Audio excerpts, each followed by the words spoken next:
Welcome.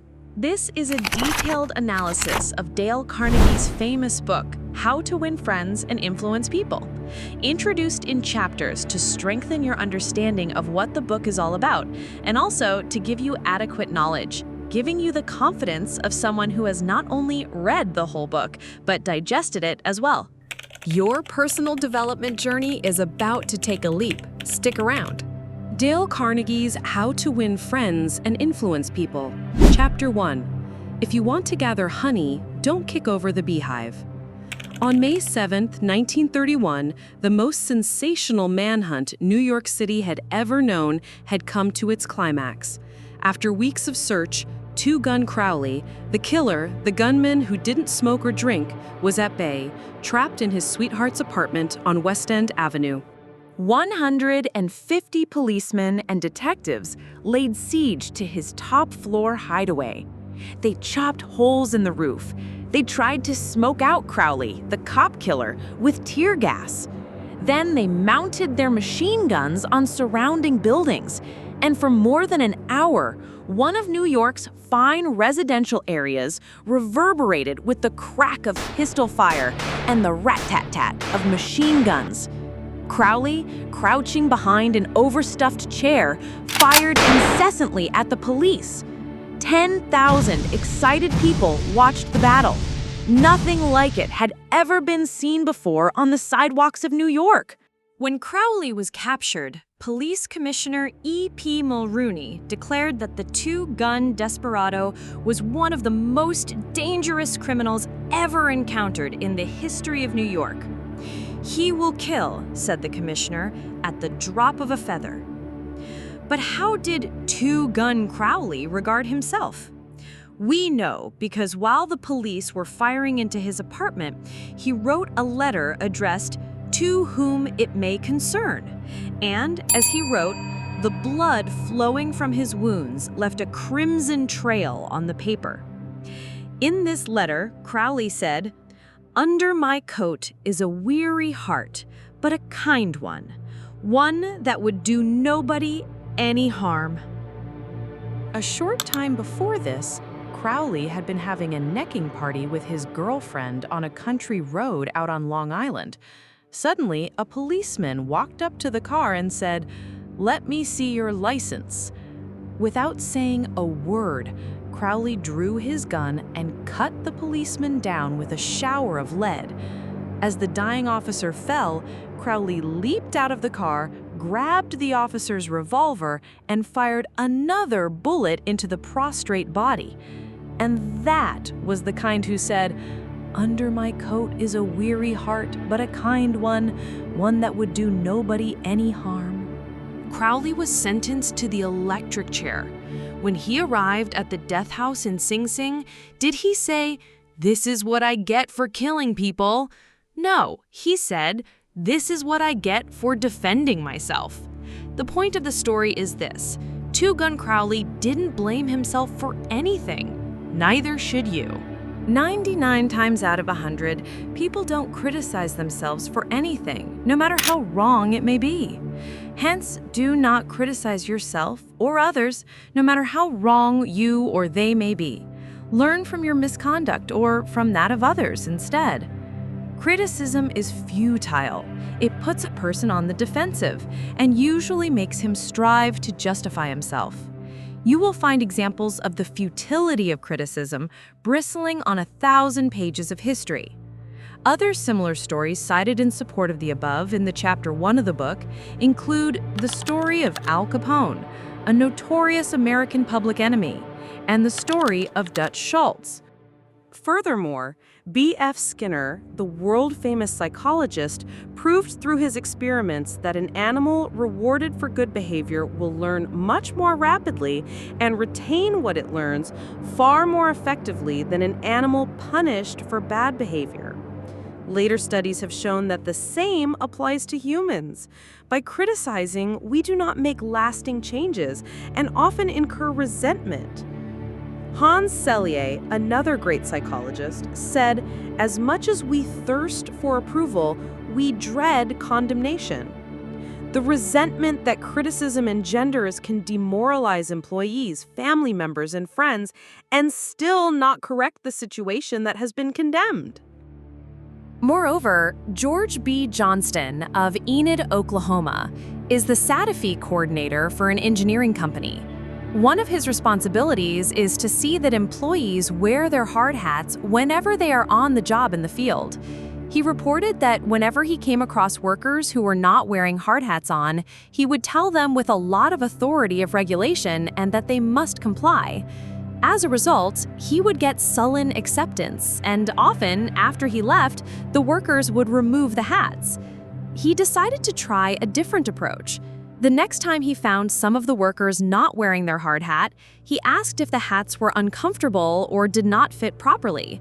Then he reminded the men in a pleasant tone of voice that the hat was designed to protect them from injury, and suggested that it always be worn on the job. The result was increased compliance with the regulation with no resentment or emotional upset. Takeaway from here, practice empathy and consideration rather than criticism. It works. Moving on to Abraham Lincoln. What was the secret of Lincoln's success in dealing with people? I studied the life of Abraham Lincoln for 10 years and devoted all of 3 years to writing and rewriting a book entitled Lincoln the Unknown. I believe I have made as detailed and exhaustive a study of Lincoln's personality and home life as it is possible for any being to make. I made a special study of Lincoln's method of dealing with people. Did he indulge in criticism? Oh, yes. As a young man in the Pigeon Creek Valley of Indiana, he not only criticized, but he wrote letters and poems ridiculing people and dropped these letters on the country roads where they were sure to be found. One of these letters aroused resentments that burned for a lifetime. Even after Lincoln had become a practicing lawyer in Springfield, Illinois, he attacked his opponents openly in letters published in the newspapers. But he did this just once too often. In the autumn of 1842, he ridiculed a vain, pugnacious politician by the name of James Shields. Lincoln lampooned him through an anonymous letter published in the Springfield Journal. The town roared with laughter. Shields, sensitive and proud, boiled with indignation. He found out who wrote the letter, leaped on his horse, started after Lincoln, and challenged him to fight a duel. Lincoln didn't want to fight. He was opposed to dueling, but he couldn't get out of it and save his honor. He was given the choice of weapons. Since he had very long arms, he chose cavalry broadswords and took lessons in sword fighting from a West Point graduate. And on the appointed day, he and Shields met on a sandbar in the Mississippi River, prepared to fight to the death. But at the last minute, their seconds interrupted and stopped the duel. That was the most lurid personal incident in Lincoln's life. It taught him an invaluable lesson in the art of dealing with people. Never again did he write an insulting letter. Never again did he ridicule anyone. And from that time on, he almost never criticized anybody for anything. Time after time during the Civil War, Lincoln put a new general at the head of the Army of the Potomac, and each one in turn, McClellan, Pope, Burnside, Hooker, Meade, blundered tragically and drove Lincoln to pacing the floor in despair. Half the nation savagely condemned these incompetent generals, but Lincoln, with malice toward none, with charity for all, held his peace. One of his favorite quotations was, "Judge not, that ye be not judged." And when Mrs. Lincoln and others spoke harshly of the Southern people, Lincoln replied, "Don't criticize them. They are just what we would be under similar circumstances." Takeaway from here, be like the redeemed Lincoln. Bob Hoover, a famous test pilot and frequent performer at air shows, was returning to his home in Los Angeles from an air show in San Diego. As described in the magazine Flight Operations, at 300 feet in the air, both engines suddenly stopped. By deft maneuvering, he managed to land the plane, but it was badly damaged, although nobody was hurt. Hoover's first act after the emerging landing was to inspect the aeroplane's fuel. Just as he suspected, the World War II propeller plane he had been flying had been fueled with jet fuel rather than gasoline. Upon returning to the airport, he asked to see the mechanic who had serviced his aeroplane. The young man was sick with the agony of his mistake. Tears streamed down his face as Hoover approached.